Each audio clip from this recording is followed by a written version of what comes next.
अभी हम हैं अंता में, और अंता में नरेश मीणा के कार्यालय के बाहर खड़े हुए हैं। और नरेश मीणा के जो खास सिपे सलार हैं, जैसे महाभारत में अर्जुन के श्री कृष्ण सिपे सलार हुआ करते थे, वैसे ही हमारे साथ में है कमल राठौड़। और कमल राठौड़ वो एक तरह से देखा जाए तो नरेश मीणा की परछाई कहे जाते हैं।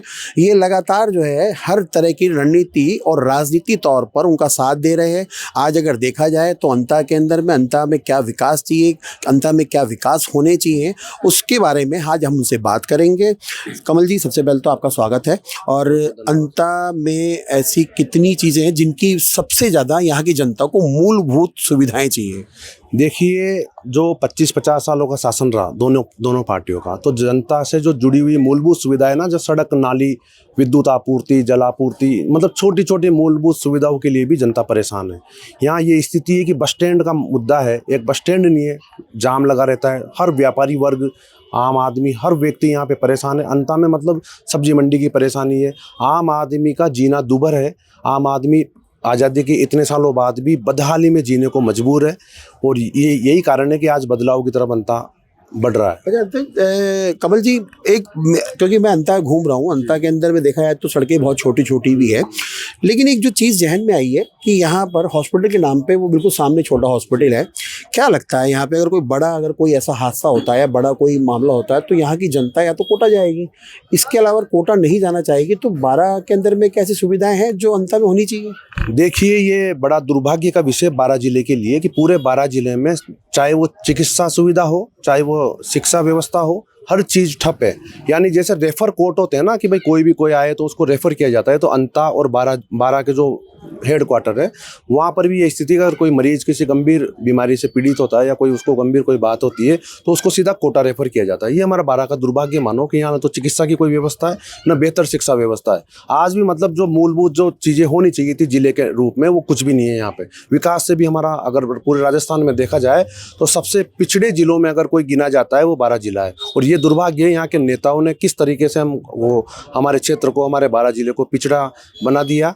ये बहुत ही चिंतन का विषय भी है, जनता के लिए भी और सबके लिए। यार कमल जी, मुझे एक बात और बताइए, क्योंकि यहाँ से भारतीय जनता पार्टी कंवर लाल मीणा थे जो हाई कोर्ट के आदेश के बाद में उनकी सदस्यता निरस्त हो गई, इसलिए उपचुनाव हो रहे हैं। तो अगर उनका 2 साल का कार्यकाल अगर देखा जाए तो इन 2 साल के कार्यकाल में उनकी एक उपलब्धि जो उन्होंने अंता की जनता के लिए की हो? जो 12 जिले में जो गुंडाराज और जो भ्रष्टाचार प्रमोद जैन भाया के नाम से फैला हुआ था, और उसके जो असामाजिक तत्वों की एक गैंग थी जिनसे आम जन परेशान था, निश्चित रूप से कंवर लाल जी के 2 साल के शासनकाल में सबसे बड़ी उपलब्धि ये रही कि उन्होंने भाया के और प्रमोद भाया और 12 जिले में जो गुंडाराज और भ्रष्टाचार था उसको ख़त्म करने के लिए मजबूती से प्रयास किया है। ये उनकी बिल्कुल प्रशंसा के पात्र है। वो कहीं ऐसा तो नहीं है कि आप बीजेपी की तारीफ कर रहे हैं? नहीं, बीजेपी की तारीफ, देखो जो सत्य है, जो सत्य है, विचारधारा कहीं भी किसी की हो सकती है, हमारी भी उनके साथ जुड़ी हुई है, हमेशा रहेगी, क्योंकि उन्होंने अच्छे काम किए।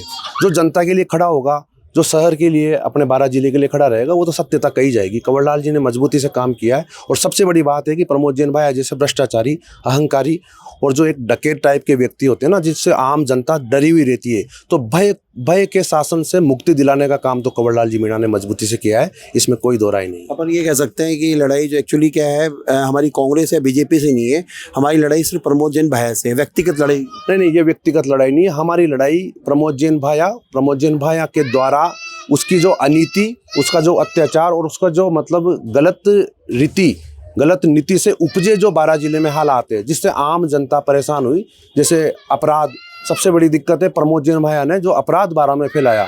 एक दूसरा राजनीति का व्यापारीकरण, राजनीति के व्यापारीकरण में उसने गुंडाराज को पनपा दिया। तो इन सब चीज़ों से, जो भ्रष्टाचार के खिलाफ हमारी लड़ाई, ये किसी व्यक्ति से नहीं। व्यक्ति बुरा है, बहुत ज़्यादा बुरा है, पर उस व्यक्ति से उपजे जो हालात है 12 जिले में, वो ज़्यादा चिंतन का विषय है। उन चीज़ों से लड़ाई है। और एक बात और कि जैसे कहा जाता है खनन माफिया है, कई गांव उन्होंने प्रमोद जैन भाई ने बेच डाले या खा गया, खोद के खा गया। तो क्या लगता है कि अगर आगे भविष्य में यहाँ की जनता अगर गलती से अगर प्रमोद जैन भाया को अगर चुनाव जितवा देती है, तो क्या 12 जो आज पिछड़ा है तो आगे भी पिछड़ा जाएगा या और पिछड़ जाएगा? देखो, ये पिछले 30-35 सालों का प्रमोद जैन भाया का यहाँ शासन देख लो आप। लगभग 35 सालों से राजनीति में है। हर 5 साल में वो आते हैं, जनता उन पे विश्वास करती है और वो वही जो नीति है ना उनकी, भ्रष्टाचार, गुंडाराज, अपराध और पैसे कमाना, धंधेबाज नेता जिसे कह सकते हैं, वो वही काम करते हैं, गलत काम। और जनता इतनी जाग चुकी है, एक बार 2 बार हर 5 साल में उनको हरा देती है। हराने के बाद वो क्या झूठा दिखावा करके माफ़ी मांग लेते हैं लोगों से। वरना आप जानते हो कि अगर कोई नेता अच्छे काम करता है तो ना तो उसको कान पकड़ने की ज़रूरत होती, ना उसको हाथ जोड़ने की ज़रूरत होती, लेकिन अपने आप आदमी को वोट मिलता है। लेकिन वो आदमी को 14-14 दिन में लोगों ने हराया है। और वो निश्चित रूप से ये जनता का दुर्भाग्य मानो कि प्रमोद जैन भाई जैसा कोई और भी व्यक्ति अगर शासन करता है या जनप्रतिनिधि बनता है तो क्षेत्र विकास से हमेशा पिछड़ा ही रहेगा। इसके लिए फिर जनता जिम्मेदार रहेगी। और लेकिन मेरा ये मानना है कि 12 जिले की जनता ने जो अपराध देखा है, जो गुंडाराज भाया का सा है यहाँ पे, तो निश्चित रूप से प्रमोद जैन भाया जैसे भ्रष्टाचारी को कोई भी वोट देना पसंद कर ही नहीं सकता।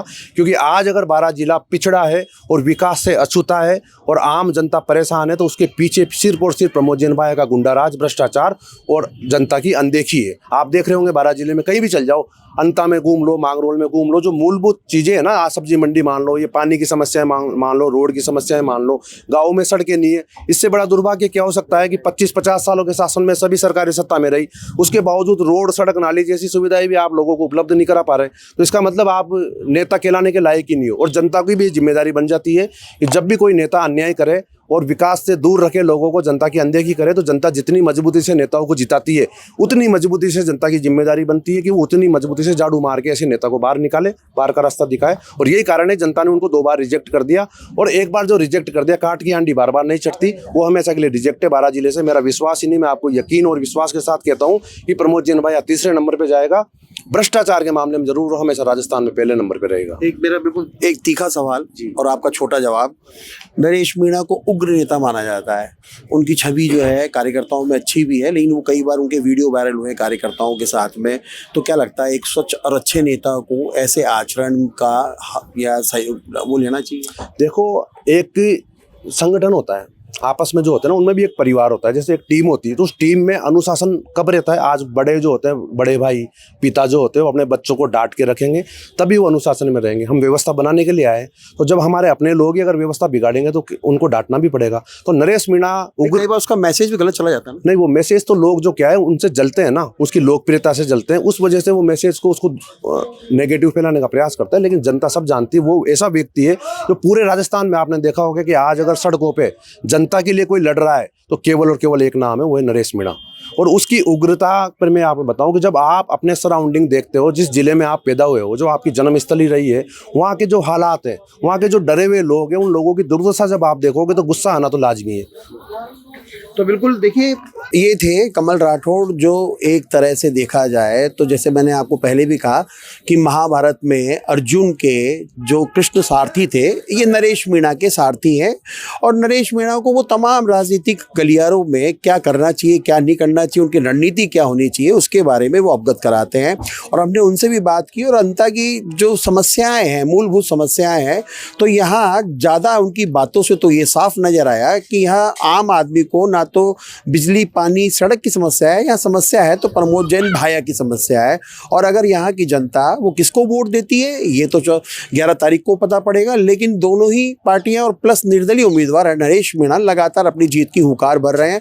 ये 11 तारीख को पता पड़ेगा कि यहाँ की जनता किसके पक्ष में बैठती है और किसके पक्ष में वोट देती है, इसका निर्णय क्या होता है। लेकिन फिलहाल तीनों ही पार्टियों के उम्मीदवार बड़े बड़े दावे करके अपनी जीत सुनिश्चित का ढोल बजा रहे हैं। Manoj Sharma, news watch India, Anta, Rajasthan.